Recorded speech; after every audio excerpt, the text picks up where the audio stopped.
care, Spotify. We're playing the music. Can't hold us down, motherfuckers. So, yeah, Spotify they pulled our episode from a couple weeks ago. I appealed. We got it put back on.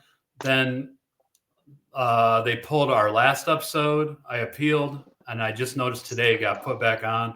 So we're back in business. I'm assuming this one let all our Spotify listeners know. Just know this episode may get pulled, but it will be back up before, like within a week. Yeah, I think we should get right to it. There was a lot of epic stuff that happened at Tunnel Hill this weekend. There's a lot of interesting news to talk about. We have a funny come across our path tips, tricks, and whatever it is. Yeah. 3 T's. Yeah, the 3 T's. Tricks and thoughts. Yeah. I want to say tricks, but yeah. Tricks for kids. We randomly came up with it texting about something over the weekend. Yeah. So. All right, Tunnel Hill, Vienna, Illinois. This is a very, very flat gravel path, and it's always a speedy race, and it's a very popular race. You know, if you want a Western States qualifier that's doesn't have a lot of climbing or technical trails, that would be the one, Tunnel Hill 100. But multiple records fell this year at Tunnel Hill. The 50-mile race was the USATF 50-mile road championship. That's how smooth the path is. It's the USATF road championship. So $4,000 in prize money, $1,200 to the winners, and they got a bonus if they broke a world record. So Ann Flowers, if y'all remember Ann from Leadville, she's the ER doc that set the long-standing Ann Trayson course record at Leadville 100. And it was her 100-mile debut at Leadville when she did that. So she towed the line at Tunnel Hill 50 and did the unthinkable. She broke Courtney Olson's 50-mile world record, and she did it by 13 minutes. So she went 5 hours, 18 minutes, 57 seconds. That's a 6 minute and 23 second minute mile. And since she broke the course record, they get an added bonus if they break a course record. So not only does she get the world record in the 50 mile for women, she also set the course record, of course. So she got an additional $5,000. Not too shabby. not bad at all for you. So a couple of things immediately jumped in my head. One, I find it like it's just, for me, it's wildly impressive that not only can she be that fast at 100-miler, right? But it's a really difficult elevation 100, right? So not only is she that fast at elevation in a mountain 100-miler, but it's not often you see someone that can like flip it and they're like, oh, by the way, watch me absolutely hammer this fucking tabletop flat 50-miler. Right. It's just two different things. You know what I mean? Like, totally. Dude, it's amazing. And also, because you're on iRunFar right now, I want to give a little shout out to some fine journalism. And I quote, "World and course records are being canceled quicker than flights schedules. Old times disappear faster than security at the Louvre." That's how it is in 2025. And so that's quality. We're high at Tunnel Hill. What an opening paragraph. Yeah. Chef's kiss, no notes, iRunFar. Like that is an amazing opening paragraph. This is Justin Mock. He writes the weekly article for iRunFar that goes over the races that happened over the weekend. He's very thorough and he's got jokes. yeah. It's just he's so got good jokes. Yeah. Okay, so Courtney Olsen, the former world and course record holder for the 50 mile, she was also at this race, and she was second to the 50-mile mark in 5 hours and 33 minutes and 59 seconds. So she got credit for second place in the 50-miler, and she kept going. She did the 100K distance. I don't know if she signed up for the 50 and then said, I'm going for the 100K, or if she signed up for the 100K and said, and they just counted her 50-mile time for the 50-mile as well. I don't know how that went down, but she did both races technically. Yeah. And Tunnel Hill is kind of weird like that, where they're just like, it's kind of like it's like free flow, like amoeba like thing, where they're like, oh, you want to keep on going? Okay, go for it. And you're like, oh, fuck it, yeah, I guess, why not? And you just kind of keep going. That's right. I think we talked about that last year. Yeah, and so it is kind of weird like that, where they're just like they're pretty chill like that, as the kids say. You know what I mean? Like, right. So she kept going in the 100K race, and she ended up winning the 100K race in 6 hours and 59 minutes. And that is good for a North American 100K record for the women. And she broke Ann Traysen's North American 100K record from 1995. So Ann Traysen had a couple long-standing records this year that went down between Leadville 100 and the North American 100K. She beat Ann's record by a minute, so it was close. And Courtney also is running in the IAU 50K World Championships next month, in 1 month, in India. So in the men's race on the 50-mile side, there wasn't any world records broke, but fucking slackers. Brogan Austin won for the men and overall in 5 hours and 2 minutes for a 50-mile. Jeffrey Burns second in 5 hours and 6 minutes. Brogan's time makes him the 9th fastest man ever over the 50-mile distance in North America. That's ridiculous, dude. It's crazy to think. It's crazy to think that 9 other North Americans have done better than 5 hours and 2 minutes. I mean, surely they're sub 5 hour then, right? Or they're all, I find it hard to believe that all 8 of them are crammed in like a 6 minute window. It's just crazy. The other part that always like blows my mind about that is like, that's the time that a lot of people do marathons in. You know what I mean? Like it's just, dude is running a 50-miler twice as fast as people run marathons. Yeah, actually, or same pace as people run marathons. Yeah, their pace never falls. Yeah. Charlie Lawrence set the 50-mile world record at Tunnel Hill 2 years ago in 4 hours and 48 minutes. God bless, that's blistering. That's blister. Okay. Then if we go to the 100-mile race, Catriona Jennings from Ireland, she shows up and runs a 12-hour and 37-second 100-miler. Oh my God. To not only win the women's race, but she set a new women's world record. So that's a second world record that went down for the women at Tunnel Hill. She won $1,250 for first place for the prize money, for the USATF prize money. And then she got a $7,500 bonus for the world record. And then she got a $6,000 bonus for the course record. So she banked $14,750. It's a pretty good payday, man. Not a bad weekend. It's a pretty good payday. Yeah. I mean, dude, when you look at it like this, like think about this. For a mere 12 and a half hours worth of work, Yeah. she got paid $14,750.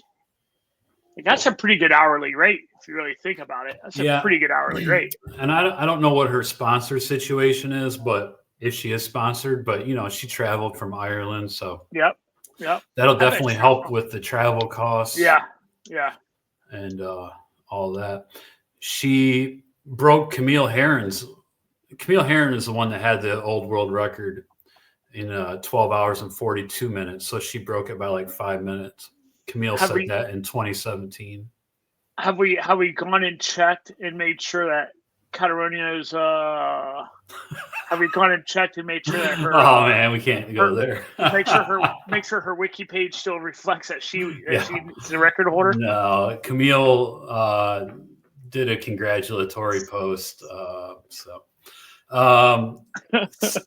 So second place for the women in the 100 was Piper Gray in 16 hours and 33 minutes. So that's almost 4 hours later than Katrina. And then Katie Bolus was third for the women, 16:53. And in the men's 100-mile race, less than 13 minutes separated the podium finishers. They all got close to breaking 12 hours. And Phil Young won in 12 hours and 3 minutes. Reese Sabandanuk, he got second in 12 hours and 5 minutes. So like 2 minutes separated them. And Rob King was third in 12 hours and 16 minutes for third. I mean, what's crazy about that is that means that Jennings was basically running with the guys the entire time. Oh yeah, for sure.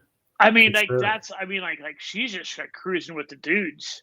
Yeah. I mean, she's like, shit, man. Like there was probably times when like they were feeling her. I mean, Rob for sure, right? Like, I mean, she's 20 minutes behind Rob. You know what I mean? Like, there's definitely times where he's like, I gotta get the fuck out of this aid station. Yeah, it's crazy to just think about that pace, to run between a 12 and 13 hour 100 miler. It's just I can't run 1 mile in that pace. No, yeah. It's crazy. So Young and Slabandanuk are now the 4th and 5th fastest North American men over the 100-mile distance, and King is the 9th fastest. Phil Young won $1,250 in first place prize money. Also, which is pretty cool, there was this 90-year-old guy, Gene Bruckert, finished the 50-miler. 90 years old, and he finished the 50-miler. I mean, if that's not like inspirational and aspirational, I don't know what is. Yeah. Like I hope it would be great to live to 90. B, it would be great to be able to like go out and even be a part of an ultra, like with volunteering. But in order to finish a 50-miler at that age, that's just incredible. It took him 24 hours and 3 minutes and 6 seconds. He said he finished the first marathon in 7.5 hours. What's crazy is if you look at him, he does, like if you saw him on the street, that's not a 90-year-old dude. Exactly. He does not look 90. I mean, not at all. I also love the fact that he's out there in like some like shit that you'd walk around the park in. I know. Like, I mean, that's some. I mean, like some casual sweats and. Yeah, he has some like fucking sweatpants and like a puffer. You know what I'm saying? Like.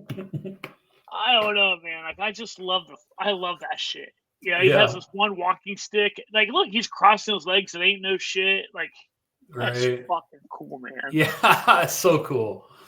I love that. I love seeing old people out there getting after it. Gives us hope.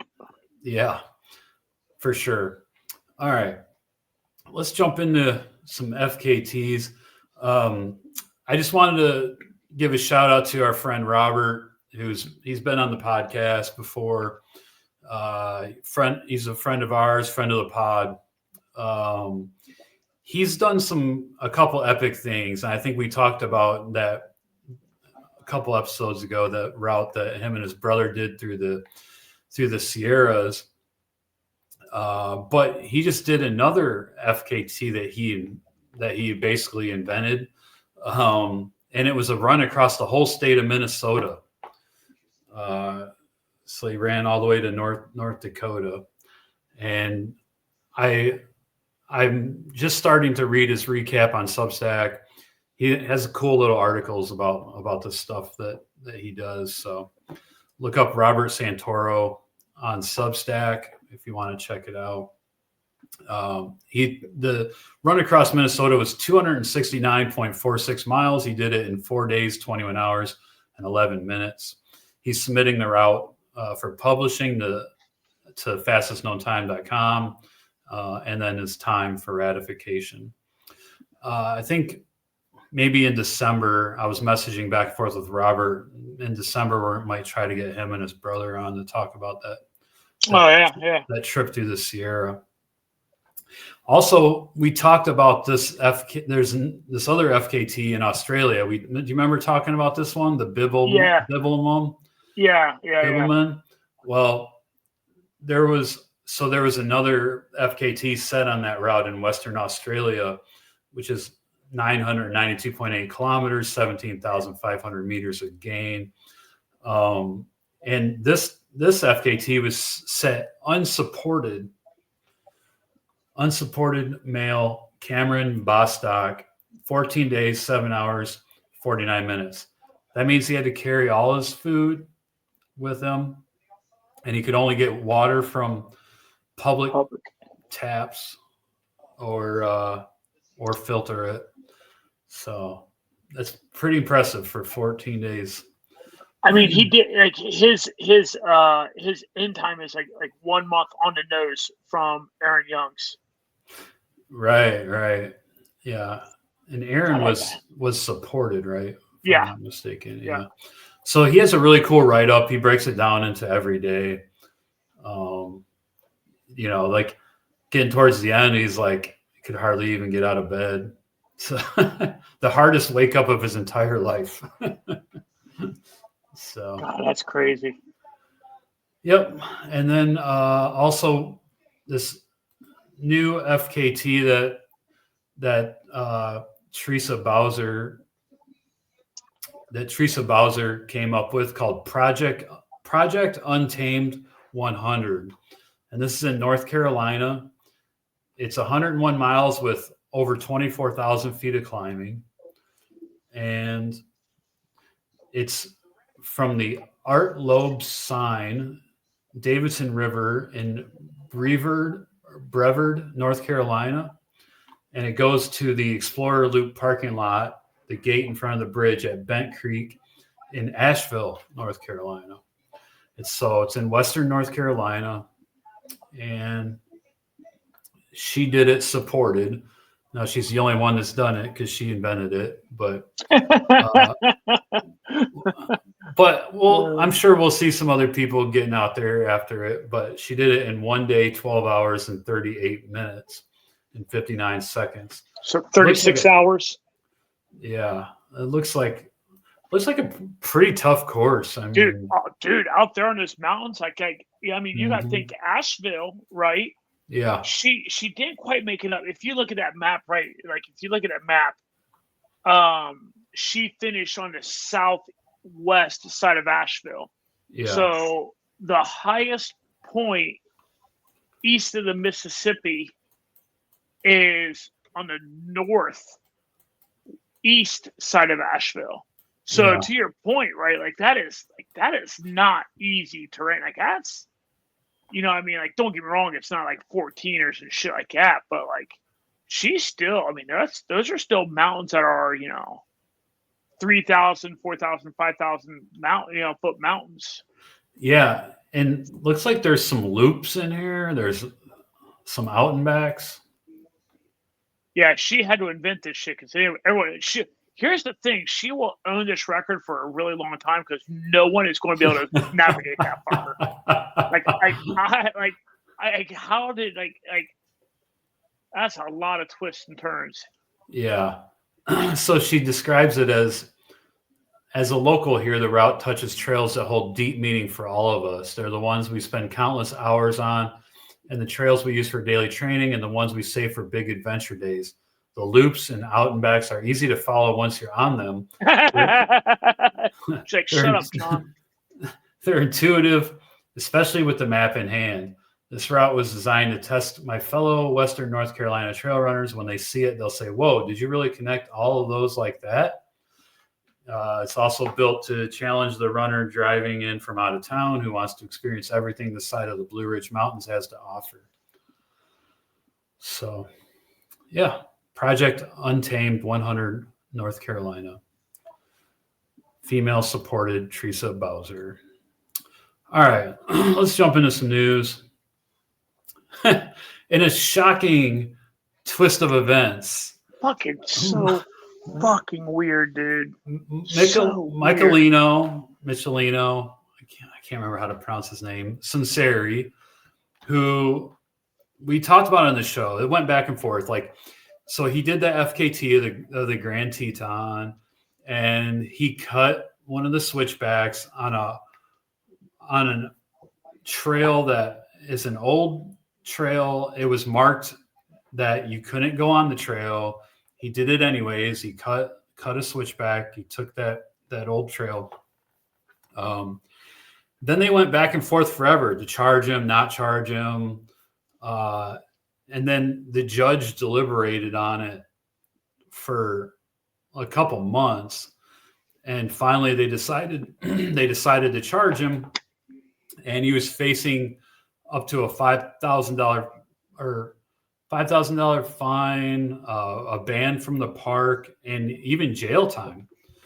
I don't think that they had done his sentencing yet, but yeah, just announced the other day that Trump pardoned him. So there's, that's. I mean, here's the thing. God knows there's nothing more pressing last week than fucking getting involved in this, right? God knows there's nothing more pressing. So thank God he took the time out to do that. The fuck? Dude, come the fuck so on. Crazy. But yeah, so shocking twist of events in the Sunseri switchback cutting case in the Grand Teton. Sounds like he'll be able to access the park again. Thank God. Good for him. Some of the IAU records that we talked about earlier in the year or at the end of last year were recently ratified. Stein Rex holds the women's 6-day record, 567.688 miles. She set in 2024 in Denmark. And then Matthew Bond from Belgium has the men's 48-hour world record, 301 miles, 301.426 miles at Ultra Park in Poland. He did that on May 30th and June 1st. And also Patricia Bereznowska from Poland set the women's 48-hour record at 271.148 miles at Ultra Park, same event as Matthew Bond in Poland on May 30th and June 1st. So congrats to Stein, Matthew, and Patricia on your IAU world records getting ratified. It is official. Official. All right, next story is kind of cool. I'm kind of psyched about this. I hope it pulls through. Hope it lives up to the expectations. So filmmaker, writer, and director Victoria Negri is making a Hollywood movie set around ultrarunning. More specifically, it's set around Badwater 135. And this is not going to be your typical YouTube, race video or documentary or training video or anything like that. This is like a legit Hollywood production, and it's going to be a psychological thriller called Ultra, and they got a pretty big name to star in it, Shailene Woodley. So the plot is that it follows the character Eve as she battles both the scorching conditions at Badwater and her own mind throughout the race. The synopsis reads, as Eve takes on the unforgiving elements and intense physical and psychological strain of the race, she finds herself pursued by an unknown runner in white, consistently closing the gap between them as they surge through the desert. Trying to outrun the ominous presence, Eve will face the darkest parts of herself and uncover what she is made of. So, funny thing about that, chased by someone in white, or an unknown runner in white. Yeah. Everybody at Badwater wears all white, right? So yeah. I think it was Dean Karnazes did a social media post about this and of himself in all white. And he's like, I'm the guy. I'm the white. Yeah. What's funny is you could actually, and you could make a psychological thriller out of ultra running just off from some of the weird shit that you see out there at 2:30 in the morning. You know what I mean? Like for example, this person that she thinks is it's gonna be funny when it ends up being like just another runner, but in her mind you're trying to kill her or some shit like that. You know what I mean? Right. Like there's so many semi-funny spins like this could actually take, but still be psychological and kind of fucking weird. You know what I mean? Yeah. But it'll be good. Yeah, I'm looking forward to it. The icing on the cake is who should have at least one or two songs on the soundtrack. The soundtrack. You should have some songs on the soundtrack. Yeah, it's got to be Death Cab for Cutie. Yeah, Death Cab for Cutie. Ben Gibbard. Yeah, if that's how I'm going to know that she legit did next level research, right? If Death Cab for Cutie doesn't have at least one track on it, then I'm like, man, what are we talking about here? I agree, man. That would be awesome. And the filmmaker, Victoria, she herself is an ultra runner. See? And she's been part of the Badwater 135 staff and race media team for 7 years. She just finished her second 100-miler at Javelina just a couple weeks ago. Oh, yeah. So she's got to know. She's got to know about him then, right? I would think, yeah. I mean, she's plugged into multi, cultural media. Yeah. I would think so. In another story, and I missed this post. Sabrina Stanley, she's really awesome mountain ultra runner.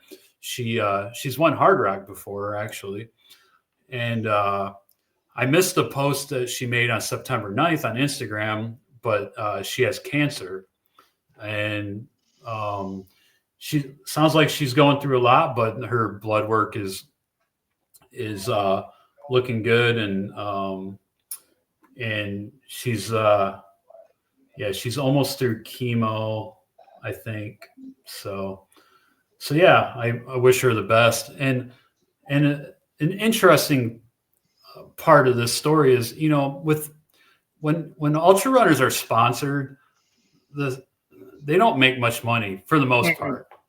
And I mean, a few of them do.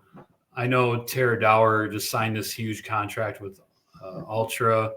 I'm sure Walmsley makes pretty good amount, but for the most part, ultra runners do not. Their sponsors are conditional, upon them running in races and all this. So I don't know if her other sponsors stuck with her or not, but she did make it a point to say that OnlyFans is sticking by her side as she battles cancer. I remember that was a big like kind of story or controversy when she signed with OnlyFans, and it was only it was only like a few months ago, right? So, in March. It was only in March, right? So they haven't even been a sponsor for that long, and they're supporting her and sticking with her while she has cancer. So, I mean, kudos to them. That's pretty cool. Yeah, I know. Like, I know what OnlyFans, like the big, like, the perception of it is one thing, but from what I know, Sabrina is just like, like sporting their clothes, their hats, their gear. I didn't know. Yeah, I didn't know they had. Like, I mean, they have clothes in the sense they advertise, get their name out there. But that's what it is. Advertisement. She still has Speed Labs Energy on her Instagram. So hopefully they're sticking in there also. That'd be super dope if they are. Like, what's kind of interesting is, like, I mean, I want all of her sponsors to stick with her, right? Obviously. But at this point, if someone were to be like, well, she's not running, they would look like straight assholes. Oh, right? yeah. Dude, like how do you now, Speed Lab's like, well, thanks a lot, OnlyFans, you dickhead. Now I got it. You know what I mean? Like, yeah. Right. Too funny.